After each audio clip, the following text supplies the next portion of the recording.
Bien, ahora agárrense una gráfica bipartita. Vamos a entrar ahora al meollo del asunto. ¿Se acuerdan? Tenemos que probar que si tengo una gráfica y su gráfica de clanes, que hemos definido, los grupos fundamentales son iguales, ¿no? Para eso vamos a tener un lema a continuación, que en realidad es un teorema, porque es una cosa fuerte, si se lo teorema.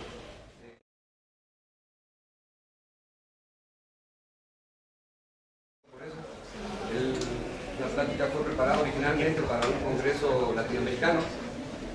Lo cual no explica nada, ¿no? Porque si es latinoamericano es porque está en inglés. Es que no era latinoamericano, era latinoamericano, ¿no? Bien, vamos a hablar aquí del grupo fundamental y de la gráfica de clanes. Antes de saber probablemente que una gráfica simplemente es una colección de puntos y aristas que conectan, ¿no? También le llaman gráfico. ¿Sí? Y el grupo fundamental es una noción topológica de topología algebraica.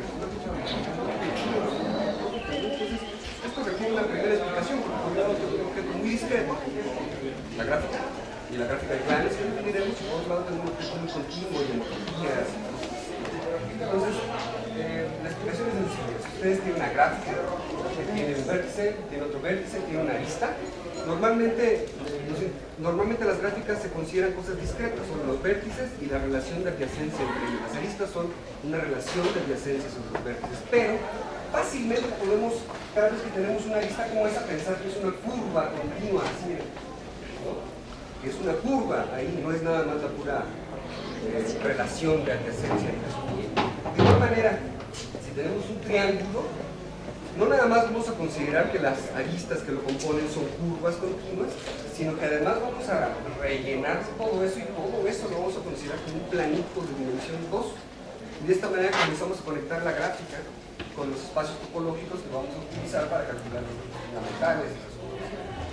De igual manera, si tienen 4 vértices conectados todos contra todos, no nada más le ponen una tela en cada uno de los triángulos, sino además lo rellenan con carnita, ¿no? Para que sea una cosa sólida, y es un espacio topológico de dimensión 3. ¿Sí? Bien, en este caso el espacio, la manera formal de obtener esto es a través de un complejo simplicial. Para aquellos que no hayan oído hablar del término complejo simplicial, desconéctense un minutito, no, 30 segundos. Pero a aquellos que les interesa la parte formal del asunto es muy fácil. El complejo simplicial consta de 2 partes siempre, que es el conjunto de vértices, que es el mismo que el conjunto de vértices de la gráfica. Estoy hablando del complejo simplicial asociado a la gráfica, ¿sí? Y los simplejos, que son básicamente las carnitas que tiene la estructura, ¿no? En este caso los vértices del complejo simplicial son los vértices de la gráfica, y los simplejos son todas las subgráficas completas de G. Todos los conjuntos de vértices, de tal manera que están todas las posibles aristas entre ellos, sin faltar ninguna. Esas son las completas, y esos son los simplejos del complejo simplicial, y a partir del complejo simplicial ya es fácil pasar al espacio topológico en sí, que se llama la realización geométrica. Todo esto es completamente estándar en topología algebraica. Entonces, este es el puente de conexión, ¿no?, entre el objeto discreto de la gráfica y la parte topológica que se va a estudiar. El siguiente, bueno, el meollo del asunto aquí es que este señor que se llama Prizner, es alemán, en 1992 probó este resultado, que no se los voy a explicar ni definir plenamente porque nosotros probamos una generalización de eso, entonces ya no es necesario. Pero aquí dice que el grupo de homología en dimensión 1 módulo 2 de una gráfica es el mismo que si yo a la gráfica primero le aplico el operador de clanes y calculo el grupo de homología en módulo 2 en dimensión 1. ¿Sí? Es invariante este grupo al aplicar el operador. El operador de clanes es un operador que transforma una gráfica en otra y que vamos a definir a continuación. Los grupos de homología no los vamos a definir porque nosotros fuimos más allá y probamos esto mismo, pero para el grupo de homología, que es más general. Específicamente nosotros tres.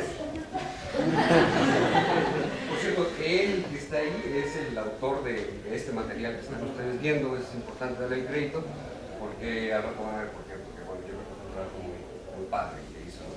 Bien, nosotros tres, eso sí, en conjunto, probamos esto. Y aquí eso sí vamos a definir. Necesitamos definir 2 cosas, realmente nada más. El grupo fundamental es el grupo de homotopía en dimensión 1, y el operador de Klein es una gráfica. Ya sabemos que es una gráfica. Y ya sabemos por qué cuando tenemos una gráfica podemos pensarlo como si fuera un espacio topológico, ¿no? Eso lo acabamos de explicar. Bien, para poder ver esto, necesitamos definir primero el grupo fundamental. Vamos a empezar por ahí. Entonces, para definir el grupo fundamental necesitamos un espacio topológico. Agárrense el espacio topológico azul, que se llama X, y ahí vamos a calcular ahorita el grupo fundamental de ese espacio. Es un espacio muy trivial, pero bueno, vamos a calcularlo. Lo primero que necesitamos para calcular el grupo fundamental es un punto base. Yo escojo el punto que ustedes quieran, lo escogen, lo ponen ahí y ya no lo mueven, ¿sí? Puede ser cualquier punto, no importa dónde esté, lo importante es que sea un punto fijo que ustedes hayan escogido de antemano. Esto siempre y cuando un tecnicismo que se llama que el espacio sea conexo por trayectorias, y si no es conexo por trayectorias, entonces la historia es otra, pero aquí todos los espacios son bonitos, sencillitos y conexos por trayectorias, y por lo tanto solo necesitas escoger un punto base, ¿sí? El grupo que vamos a formar está hecho por curvas, como esa curva que van viendo ahí. Los bloques de construcción del grupo fundamental son las curvas sobre el espacio topológico. ¿Lo reconocen, no? ¿Fisto? No, está en otra generación. Es otra generación, no tiene ni idea de lo que estoy hablando. Vale. Para eso está la Wikipedia, ¿no? Las curvas entonces son funciones que van del intervalo 0,1 al espacio topológico. Eso es lo que es una curva, ¿no? ¿Sí? Un mapeo de intervalo en el espacio topológico. Y en este caso siempre pedimos la condición adicional de que el intervalo 0,1 arranca en 0 y termina en 1, ¿no? Entonces pedimos la condición inicial de que la curva, al arrancar en 0, esté en el punto base. Y al terminar al final, esté en el punto base también. Esas son las curvas que vamos a utilizar para construir el grupo fundamental. Entonces las curvas pueden ser cualquier curva. Una película muy famosa, Alfred Hitchcock, que se llama Psicosis, Wikipedia de nuevo. Pero no nada más las curvas se van a tomar directamente para construir el grupo fundamental. Las curvas de hecho van a ser los elementos del grupo, ¿okay? Pero entonces curvas, ¿imaginan cuántas hay? Ni siquiera numerables, ¿no? Son muchísimas curvas, entonces los grupos serían enormemente gigantescos, imposibles de manejar, y entonces no son tal cual las curvas lo que se utiliza para construir el grupo, sino las curvas módulo una relación de equivalencia que se llama homotopía. Homotopía, grosso modo, quiere decir que se vale deformar, se puede deformar continuamente. Es una relación de equivalencia entre las dos curvas. Estas dos curvas son equivalentes bajo la relación de homotopía, que quiere decir básicamente que una de esas curvas se puede deformar de manera continua en la otra. Eso es la relación de homotopía básicamente. Es una relación de equivalencia. En particular es simétrica la relación, porque si la primera curva se deformó a la segunda, quiere decir que la segunda también se puede deformar a la primera, ¿no? Ya están pensando, bueno, ¿cómo serán dos curvas que no se pueden deformar una en la otra? Ustedes piensan aquí, por ejemplo, ¿habrá alguna curva que no se pueda deformar de manera continua a esta otra? Ahorita vamos a regresar a eso. Pero por lo pronto les digo que el grupo fundamental ya es eso.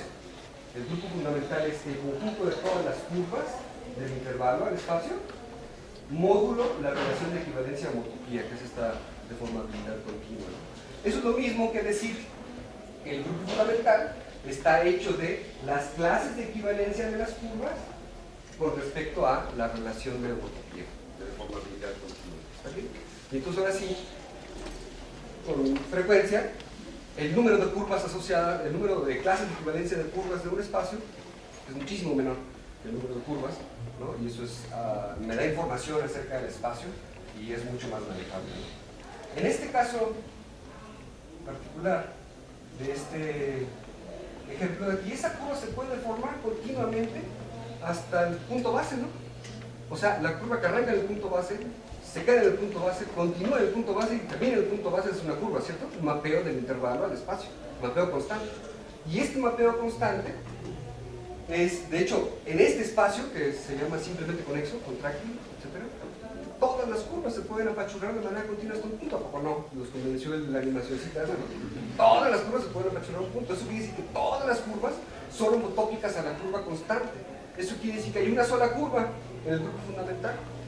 módulo de la relación de equivalencia, ¿no? Una sola clase de equivalencia de curva, que es la clase de equivalencia de la curva constante, o como es un grupo, pues decimos a ese único elemento de un grupo. ¿Cómo se llama el único elemento de un grupo cuando un grupo tiene un único elemento? Pues la identidad del grupo, ¿no? Sí, el elemento neutro del grupo. Entonces, bueno, ese es el grupo de este espacio topológico, es un grupo trivial, porque es un espacio muy simple. ¿Cómo puede ser que el grupo no sea trivial? Bueno, hagan un hoyo del espacio topológico. ¿Ya vieron el hoyo? Y fíjense en una curva que da la vuelta. Esta curva la pueden deformar de manera continua. Sí, la pueden deformar de manera continua, pero se atora ahí en el hoyo, ¿no? Si quisiéramos jalarla hasta que llegue al punto base, necesitaríamos salirnos del espacio, y eso no se vale porque las curvas van del intervalo al espacio, ¿no? Ese espacio que hay ahí en medio, ese no es espacio, ese no es nada, ¿no? Es una manera de ver cómo está ahí el hoyo metido. Entonces aquí está un ejemplo de un espacio topológico que tiene un grupo fundamental no trivial. En este caso el grupo fundamental es exactamente Z. ¿Cómo obtengo Z si nada más tengo una curva? Hasta ahorita nomás les he mostrado una curva que no es trivial, ¿verdad? Pues muy fácil, ustedes dan una vuelta a la curva, eso es el 1 del grupo que se llama Z, ¿no? Y si ustedes dan 2 vueltas, ese es el 2. Se convencen de que una curva que da 2 vueltas al hoyo no se puede deformar de manera continua en una que solo da una vuelta, ¿no? Entonces un momentito y van a ver, pues, ¿cómo, no? Y si dan 3 vueltas, ese es el 3, ¿no? Y si dan una vuelta en dirección opuesta, ese es el menos 1. Y si dan 2 vueltas en dirección opuesta, ese es el menos 2. Y entonces de esa manera, el número de curvas módulo esta relación de equivalencia de homotopías, el número de clases de equivalencia de curvas en este espacio topológico es exactamente tanto como los enteros, ¿no? Hay una asociación, ya está clarísimo el grupo fundamental, ¿no? El grupo fundamental es una medida, hay varias maneras de medir eso, pero el grupo fundamental es una de las maneras en que se puede medir qué tantos hoyos tiene el espacio. Para eso sirve el grupo fundamental. ¿Ok? Entonces, y aquí se ve clarísimo, ¿no? Esos son los que se miden los hoyos. Pero un grupo, todo el mundo sabe aquí, ¿no? Un grupo necesita, los elementos no nada más tienen que ser conjunto, sino que además debemos poder multiplicar, ¿no? Y si es grupo, vamos a poder sacar inverso, ¿cierto? Y el producto de una curva con su inversa tiene que ser la identidad a fuerzas, ¿no? Pues hay una serie de cosas que tienen que cumplir los grupos. Aquí hubo, ya les dije cuál es el grupo, pero a ver, pues lo único que realmente mostré es que hay tantas curvas como enteros, ¿no? Pero una cosa es eso, otra cosa es que se puedan multiplicar. Bien, la manera en que se multiplican dos curvas es muy fácil. Como cada curva empieza y acaba en el punto base, otra curva distinta pues también empieza y acaba en el punto base. Y el producto entonces de esas dos curvas es la curva que arranca de un lado y termina en el otro, ¿no? O sea que, ¿expliqué? Se componen las dos curvas, ¿sí? Se va el doble de rápido, ¿vieron? Se va el doble de rápido porque en el mismo tiempo de 0 a 1 tengo que recorrer ahora las dos curvas. Ojo que la curva no es esa cosa negra que está ahí. La curva es el mapeo del intervalo al espacio, por lo tanto eso incluye la velocidad con la que se recorre, ¿no? Si tengo dos curvas diferentes que tienen la misma gráfica, pero una avanza rapidísimo y luego se frena y va despacito, y en cambio otra va despacito, despacito y luego rápido, rápido, rápido. Son curvas diferentes, aunque tengan la misma gráfica, ¿está claro? Entonces por eso tiene que ir el doble de rápido, y esa es la composición de las dos curvas en este caso. Y bueno, resulta que hace uno las cuentas y sí, afortunadamente esto es invariante bajo la relación de equivalencia que estamos tomando. De modo que la clase de equivalencia del producto de dos curvas es lo mismo que el producto de las clases de equivalencia de las dos curvas, y eso me permite definir, de hecho esa es la definición del producto en el grupo fundamental. Ojo que una vez que componen las dos curvas, les queda una curva que pasa por el punto base 3 veces, ¿no? Pero solamente esa curva producto está obligada a pasar 2, al inicio y al final. De modo que ese paso del medio por el punto base se puede estirar y se puede deformar libremente, ¿no? No necesito seguir pasando 3 veces a medida que deformo la curva. O sea, ahí tienen este ejemplo. Ahora necesitamos decir cuáles son los inversos también, ¿no? Fíjense, esa es la curva, gamma, una curva. Y la inversa es la misma curva, pero al revés. Ahí donde se nota también que no es la gráfica de la curva, lo que es la curva, sino la curva, ¿no? Importa el tiempo que tarda en cada cosa, el orden, la dirección en la que recorro.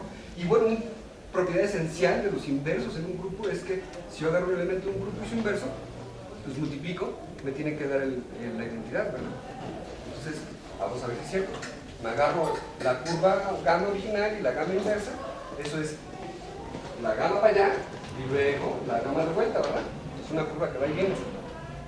Y fíjense que, aunque le pongo un hoyo ahí en medio, se puede deformar de manera continua hasta la constante, o sea que el producto de una curva y su inverso son el mapeo constante, como debe ser. Fíjense que la curva arranca en el punto base, da la vuelta, luego se regresa y termina en el punto base, y ese paso por el punto base no es esencial, lo puedo retirar de ahí como dice esto.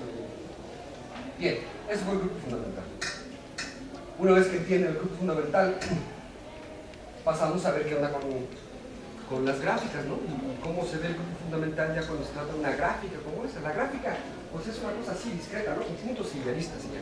Pero ya dijimos al inicio de la práctica que nos va a interesar ponerle telita en todos los triángulos, ¿no? Y carnita en todos los tetraedros. Entonces rápidamente me da ese espacio topológico, eso ya es un espacio topológico, ¿cierto? ¿Y cómo se ven las curvas aquí? Pues de X por un punto base, como siempre. Los puntos que son vértice, para más fácil, ¿no? Para que la conexión sea más fácil. Que no, nadie me olvide. Y las curvas pues, son cosas que dan la vuelta ahí en ese espacio topológico. Y pues hasta ahí la conexión con la gráfica pues todavía no está muy clara porque cuando paso por un vértice o estoy en una lista todo está bien, pero cuando estoy aquí en medio, eso no es parte de la gráfica, ¿no? El en medio de dentro de un triángulo eso no es parte de la gráfica. Entonces, ¿qué cosa es esa curva en la gráfica? Bueno, por suerte, hay un teorema de Spanier, que voy a usar varias veces, que me dice que toda curva de esas es homotópica a un circuito de la gráfica. Un circuito es esencialmente un caminito sobre la gráfica que utiliza solamente vértices y aristas, ¿no? Que no se sale de ahí, está dentro de la gráfica y no se pasa a las telitas que le agregamos.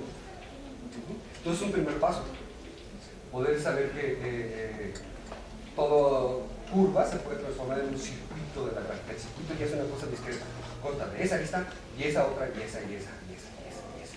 No es un mapeo continuo ya no es un mapeo continuo del intervalo al subespacio generado por estas aristas, no, ya es una cosa discreta, ¿no? Es un circuito en una gráfica, es una sucesión del vértice arista, vértice arista, vértice arista, ¿no? Entonces simplemente es eso. Entonces, de esta manera, los bloques de construcción de las curvas las estamos haciendo discretas. Pero todavía la relación de equivalencia, la homotopía entre dos de estas curvas, sigue siendo una cosa muy continua, ¿no?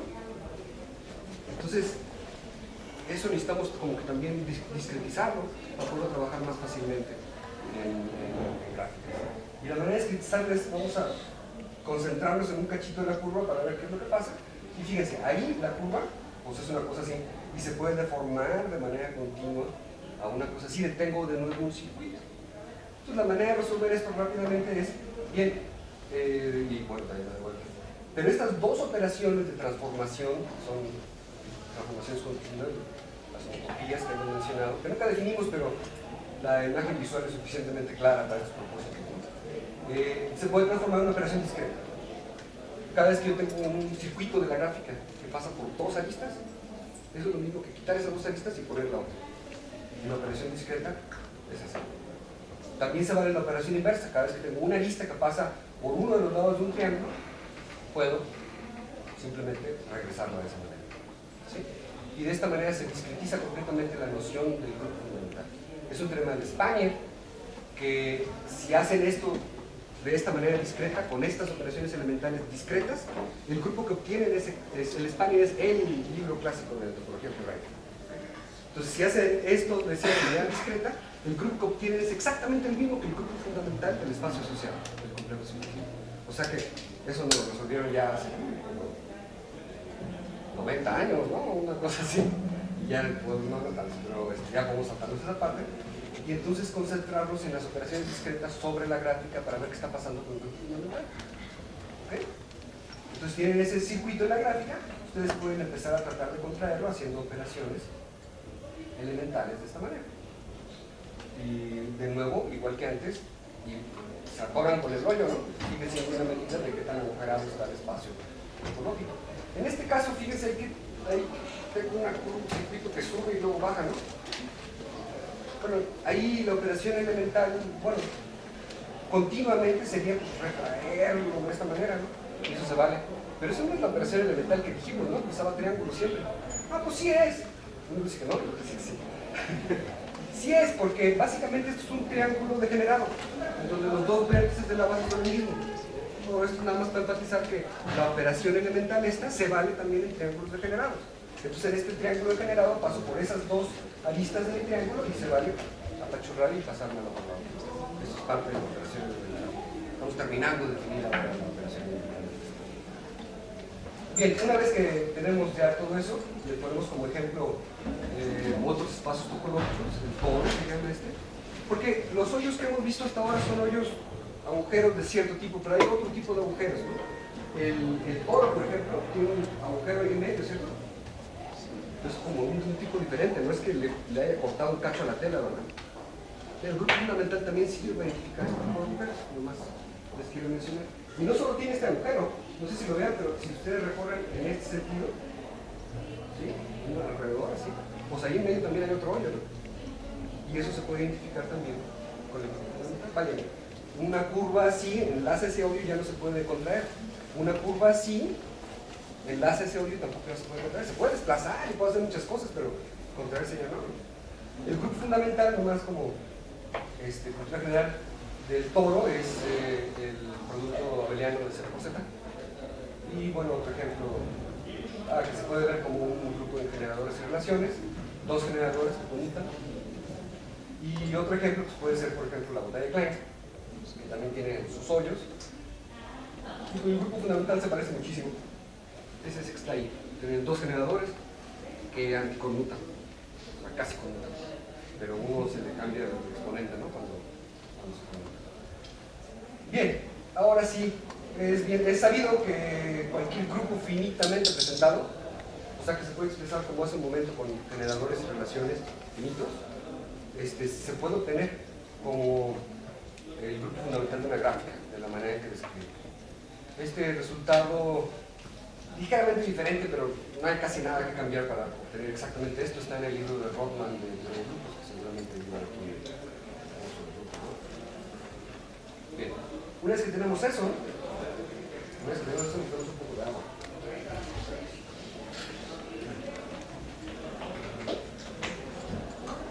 Una vez que tenemos eso, ya tenemos básicamente definidos casi todos los elementos del asunto. Ya tenemos definido el grupo fundamental. ¿Cómo voy a definir?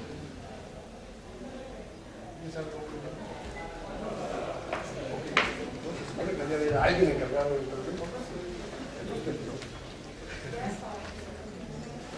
¿eso llevo o pego? Bien, ahora agárrense una gráfica bipartita. Vamos a entrar ahora al meollo del asunto. ¿Se acuerdan? Tenemos que probar que si tengo una gráfica y su gráfica de clanes que no hemos definido, los grupos fundamentales son iguales, ¿no? Para eso vamos a tener un lema a continuación, que en realidad es un teorema, porque es una cosa fuerte, es el teorema. Y va a parecer un desvío un poco, pero ahorita vamos a ver cómo conectamos todo y amarramos todo muy bien. Agárrense una bipartita, decir. Una gráfica bipartita significa que tienen ciertos vértices de un lado, una parte, ciertos vértices en otra parte y ciertas aristas en medio. Pueden estar todas, pueden estar algunas de las aristas en medio. Lo que no se vale nada más es que haya aristas dentro de los vértices de una misma parte o dentro de los vértices de las aristas entre los vértices de la otra parte. ¿Sí? O sea, como es una bipartita. Y ya que tiene la bipartita, bueno, tiene sus dos partes, una se llama X, otra se llama Y, y podemos, bueno, esta bipartita en particular, resulta ser dos hexágonos pegados por dos aristas. Se lo voy a mostrar. Fíjense, dos hexágonos, ahí están, y si los quiero pegar por dos aristas, pues los puedo pegar así, ¿no? Ahí están dos hexágonos pegados por dos aristas. Entonces, fíjense, ahí está un hexágono. ¿Ya lo vieron? Ahí está las dos aristas por lo que está pegado a este otro hexágono. ¿Sí? Entonces esta bipartita en particular son dos hexágonos pegados por dos aristas. Me sirven las dos representaciones porque en esta representación va a estar el teorema y en la otra representación, la de los dos hexágonos pegados por dos aristas, voy a hacer algunas cuentas para que se vean más fácil. ¿Sí? Entonces voy a usar las dos representaciones. Bien, ahora tomen el cuadrado, ¿vieron? Ahí apareció bien, el cuadrado de la bipartita. ¿Qué quiere decir el cuadrado de la bipartita? Quiere decir que dejan las aristas que están y además, cada vez que tienen dos vértices que estén a distancia 2, agregan esa arista.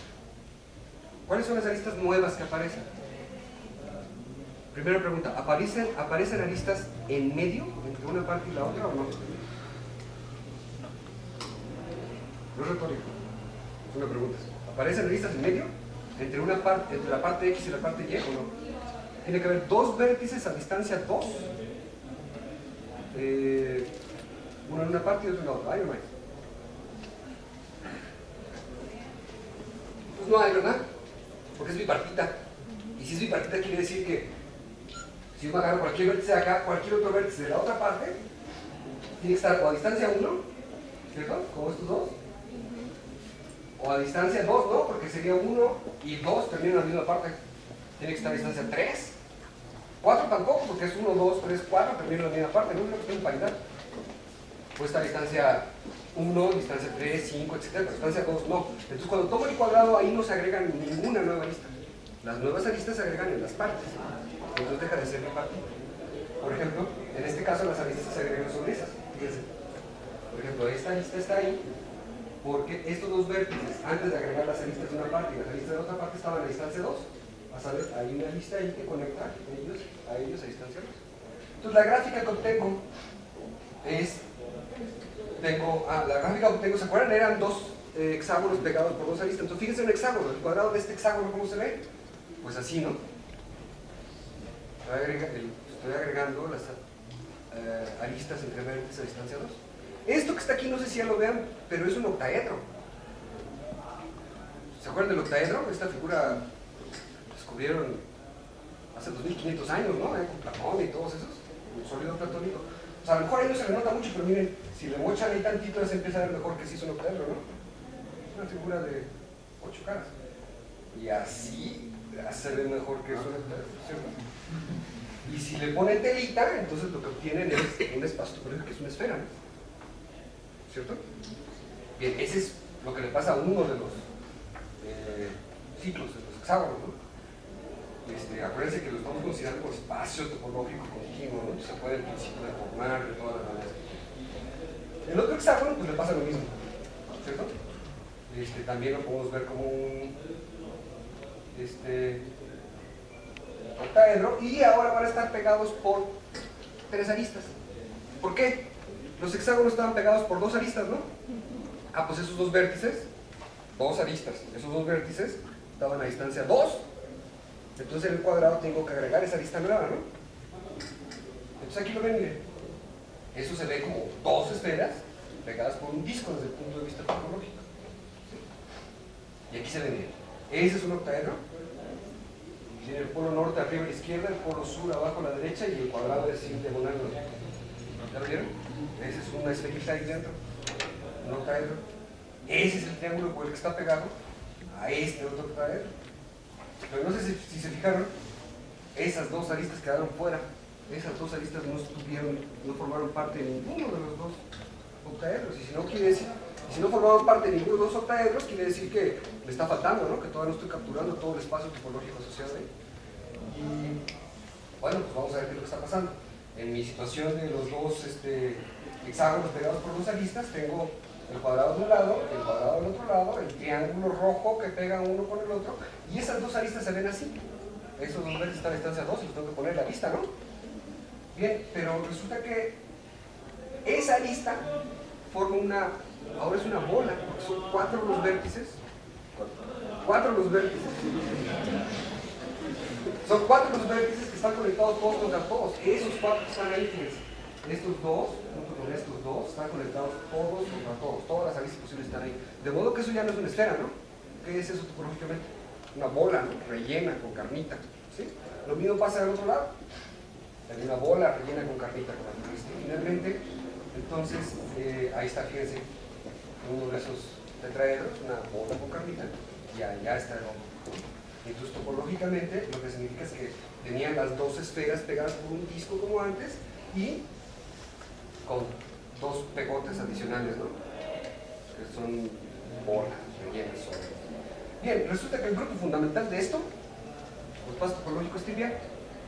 Y no sé si se imaginen, pero a ver, piensen por ejemplo una curva que da la vuelta así en la esfera de arriba, pues la bajan hasta donde está el disco, ¿no? La mueven hasta donde está el disco, y ahí pues atraviesan por ahí y ya se contraen hasta el punto base, ¿no? ¿Cierto? Eso es como, es fácil de ver que es contrae. Pero si fijan en la gráfica de la izquierda, esto es lo inducido en la parte X por el cuadrado de la bipartita, solamente en ese cacho de la gráfica, ¿sí? La gráfica que obtienen, pues es esa, y esa gráfica también le ponen su telita, y también ahí es como el espacio X que vimos al principio, es un espacio muy sencillo, sin hoyos, y su grupo fundamental es trivial. ¿Vieron? El grupo fundamental de toda la bipartita cuadrada es trivial, el grupo fundamental del cacho de la izquierda es trivial, y también resulta que el grupo fundamental del cacho de la derecha es trivial, y hasta abajo se ve que no tiene hoyos, ¿no? En este caso los tres grupos fueron triviales. Eso no es una casualidad, eso es una parte modular del teorema que probamos. Lo que probamos es, bueno, lo que probamos lo dije al principio, pero un paso para llegar a eso es que se agarre cualquier gráfica bipartita. Entonces el grupo fundamental del cuadrado de la bipartita es igual que el grupo fundamental de lo que induce el cuadrado de la bipartita en una de las partes. Y por lo tanto, en la otra de las partes, ¿no? Por simetría, porque si yo quería mostrar que era igual a la otra de las partes, pues nada, voltear la bipartita y es la una, ¿no? La otra y es la una. Y usando esto, es que se puede probar que el grupo fundamental es invariante a la vertical del teorema de Clark. ¿Sí? Bien. Para ver vamos a ver un esbozo de la prueba de este teorema que acabo de anunciar. ¿Sí? Les agarren su punto base. Voy a probar solamente la parte que corresponde a la parte de la izquierda. Que el grupo fundamental de la bipartita completa y el grupo fundamental de la parte de la izquierda son el mismo. Porque el de abajo para la derecha pues es simétrico, no tengo que hacerlo ya, ¿no? Entonces voy a probar sobre la izquierda. Como voy a trabajar con curvas en la subgráfica de la izquierda, en la parte X, y en toda la gráfica, pues más me vale escoger un punto base que esté en ambos espacios, ¿no? Tanto en el pequeño como en el grande. Entonces lo escojo ahí, el punto base. Y lo primero que tengo que ver es, pues que toda curva en este subespacio, en el subespacio de la izquierda, esta es una curva, es homotópica, sí, a una curva en el espacio de la derecha, en el espacio total, quiero decir. O sea, el espacio total sí, porque fíjense, esa misma curva es una curva en el espacio total, ¿no? Muy fácil. Toda curva en el subespacio es una curva en el espacio total. Entonces, esta es simple observación.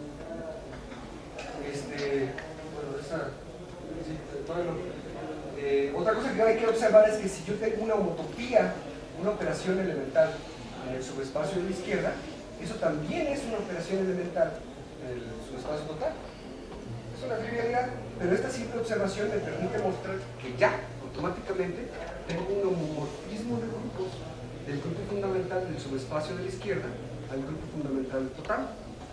Y ya teniendo un homomorfismo, pues ya está más fácil, porque ya nada más aquí probar que es inyectivo sobre, etc.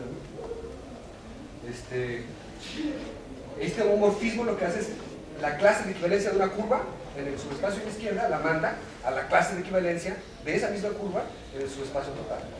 Ojo, que es posible que dos curvas que sean distintas en la izquierda, cuando las vea en el total, se peguen, ¿no? Porque a lo mejor dentro del subespacio no puedo deformar de manera continua una en la otra, pero dentro del total a lo mejor sí me salgo y sí puedo deformar de manera continua una en la otra, ¿no? Eso, sin embargo, sería como la parte de la inyectividad, ¿no? Es la parte difícil, la parte que no voy a soltar, porque son eso, ustedes me lo van a agradecer.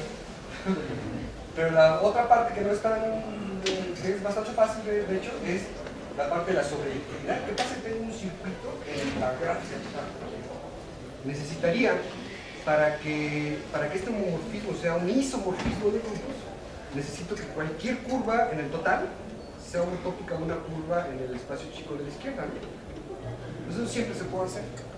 cada vez que ustedes tienen una lista del lado derecho, como estas son las listas que no nos gustan, ¿no? Quisiéramos que toda la curva estuviera de este lado. Por operaciones elementales la pueden apachurar para el otro lado. Porque como esto es el cuadrado de la bipartita, entonces esa lista está ahí debido a que había un par de listas así, ¿no? Entonces esas dos aristas siempre van a estar y siempre las puedo apachurar. La que sigue, apachuro. La que sigue, apachuro. Y una vez que haga esto, tengo una curva que siempre que toca algún vértice a la derecha, inmediatamente se regresa a la izquierda. Ya voy de gane, ¿no? Listo para churrarlo todo completamente en su espacio de izquierda. Entonces, pero sí se puede en el paso restante, porque si yo tengo esas dos aristas ahí, quiere decir que aquí en el cuadrado del partido tiene que haber otra fuerza, ¿no? Porque esos dos vértices quedan a distancia 2, entonces ahí tiene que haber una distancia, puedo hacer la operación elemental aquí, y luego acá, y luego acá, y aquí, la operación elemental de general, la que ya hemos visto, también se hace, y lo que obtengo es que la curva arbitraria, cualquiera que sea, que esté en el espacio total, es homotópica, por operaciones elementales, a una curva en el espacio de la izquierda. Y esto me da la sobreyectividad del homomorfismo de grupos de hace rato. Ya nos falta la eyectividad, que es la parte difícil, y no la vamos a ver, pero nos falta el último ingrediente de la plática, que es la gráfica de Clanes, ¿no? Que no se había mencionado aquí. La gráfica de Clanes es una gráfica como esa. Los clanes son las subgráficas completas maximales. Completas ya dijimos que es un conjunto de vértices, están todas las posibles aristas, ¿no? Entonces, ese puntito suelto es una completa. Esa arista es una completa. Ese triángulo es una completa. Y ese triángulo es una completa maximal, porque ya no hay un cuarto vértice que esté conectado con esos tres. Entonces, ¿cuáles son los clanes aquí? La cabeza es un clan, están conectados todos contra todos. Tronco, los brazos, las piernas y sus pies, esos son los clanes de esta gráfica. Y la gráfica de clanes la obtenemos poniendo un vértice por cada clan, como ahí, y conectando dos de ellos siempre que los clanes se intersecten. Entonces, por ejemplo, la cabeza y el tronco se intersectan ahí en el cuello, ¿no? Pues pongo una lista. El tronco se intersecta con los brazos, ¿no? En esos dos vértices por un lado y en esos otros dos vértices por el otro. Entonces, pongo las aristas correspondientes. El tronco también se conecta con las piernas a través de estos dos vértices de un lado y esos dos vértices del otro lado. ¿Cierto? Finalmente, contraintuitivamente, los brazos y las piernas también se conectan ahí, en medio, ¿no? Y bueno, pues las piernas están conectadas entre sí y los pies están conectados a las piernas. Y esto que está aquí es entonces la gráfica de clanes. Esa es la gráfica de clanes. Yo tengo 12 años trabajando en el asunto. El tema en sí se ha estudiado intensamente desde hace 40 años y la teoría ha avanzado muchísimo. Y una de las principales cosas que me gusta estudiar a mí y a mis colegas es qué pasa cuando uno aplica el operador de clanes una y otra vez. Pero ustedes tienen una gráfica, aplican el operador de clanes, da la gráfica de clanes. Eso es una gráfica, entonces le puedo aplicar otra vez el operador de clanes, ¿no? Y si hago eso, lo que obtengo es otra gráfica, y luego otra gráfica, y finalmente otra gráfica. Llegamos a un punto. ¿Qué pasa si le aplico el operador de clanes ahí? Pues me da un punto. Entonces, una gráfica como esta, decimos que es canula, que se anula al aplicar el operador K. ¿Está bien? Una de las cosas que más nos interesa a nosotros es el K-comportamiento. ¿Qué le pasa a una gráfica cuando aplica muchas veces el operador de clanes? Esta se anula. Pero pueden pasar otras cosas. Puede ser, esa gráfica, por ejemplo, tiene esos clanes, están conectados de esa manera, y esa es igualita al original, ¿no? Entonces es invariante, autóclana. ¿Sale? Es otra cosa que le puede pasar a una gráfica. También puede ser que tengan esa gráfica, con esos clanes, conectados de esa manera. Esa no es original, igual a anterior, ni nada. Bueno, se fijan en la gráfica de clanes, que son esos, los dos triángulos y las cuatro aristas sueltas, conectados de esa manera, y obtiene una gráfica isomorfa a la original, ¿no? Entonces en este caso decimos que es periódica, periodo 2. Resulta que hay de todos los periodos, del periodo 3, 4, 20, 1 millón, el periodo que quieran, existen gráficas con ese periodo. Todavía otra, que vamos a la tercera cosa que puede pasar, que es una gráfica como esa, su gráfica de clanes es esta, La gráfica de clanes de esa es esta. Y esta última, esa, acabamos de ver que es periódica, ¿no? Entonces, esta es periódica, pero esta no. Entonces, podemos decir que eso es a la larga periódico, o usando el español y de la traducción del inglés, eventualmente de periódica, ¿no? O convergente, como podemos llamarla más se estabiliza. Ojo que no converge a una gráfica, se converge a una sucesión de gráficas. Híjole, está tan mal.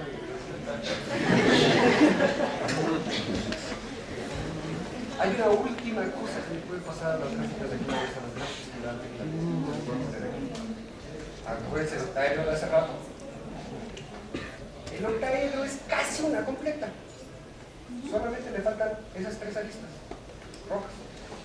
Entonces, ustedes se fijan en el complemento del octaedro. Son tres aristas así.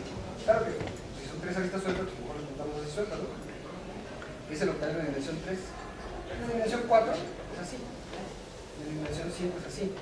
Y en general el octaedro n dimensional es el complemento de n copias de aristas sueltas. De n aristas sueltas. Bien, resulta que Victor Neumann, ¿han oído hablar de él? ¿No? Es el padre de la combinatoria en México. ¿Ok? Básicamente nos enseñó a la mayoría de mi generación y anteriores. Ya falleció desafortunadamente mientras estaba dando su propia plática en el coloquio de teoría de gráficas en 2004. Bien, pues en 1973 Victor Neumann, mexicano, no se confundan por el apellido, no para alemán, pero él era de la Huasteca. Mexicano. Él probó que la gráfica de clanes de un octaedro es de nuevo un octaedro más grande, ¿no? Entonces, tan pronto la n es al menos 3, el octaedro es cadivergente, porque aplican la prueba de clanes de un octaedro más grande. Aplican la prueba de clanes de un octaedro más grande, ¿no? Es un crecimiento extremadamente rápido, super exponencial, no elemental, se llama el tipo de crecimiento. Y eso es cadivergente. Bien, eso fue cultura general para que sepan el tipo de cosas que normalmente hacemos, pero aquí no estamos hablando de cada comportamiento. Aquí estamos hablando de... ¿Está hablando?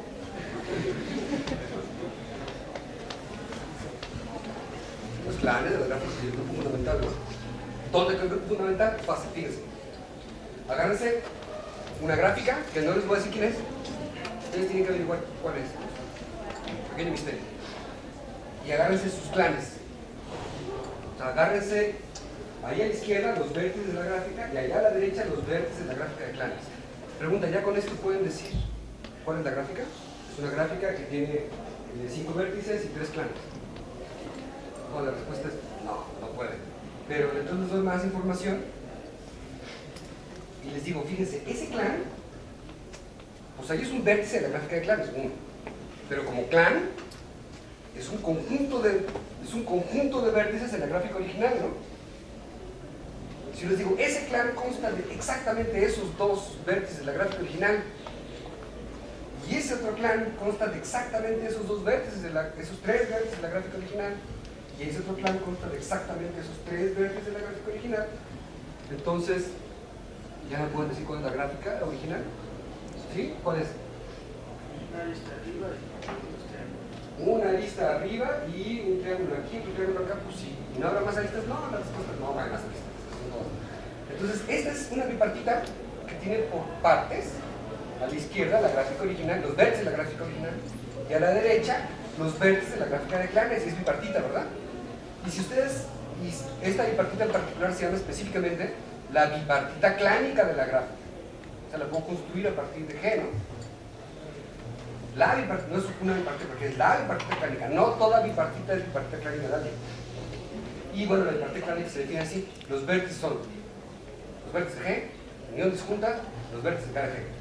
Y las aristas son, voy a poner una arista entre un vértice D y un clan Q, siempre que el vértice D sea un elemento del clan.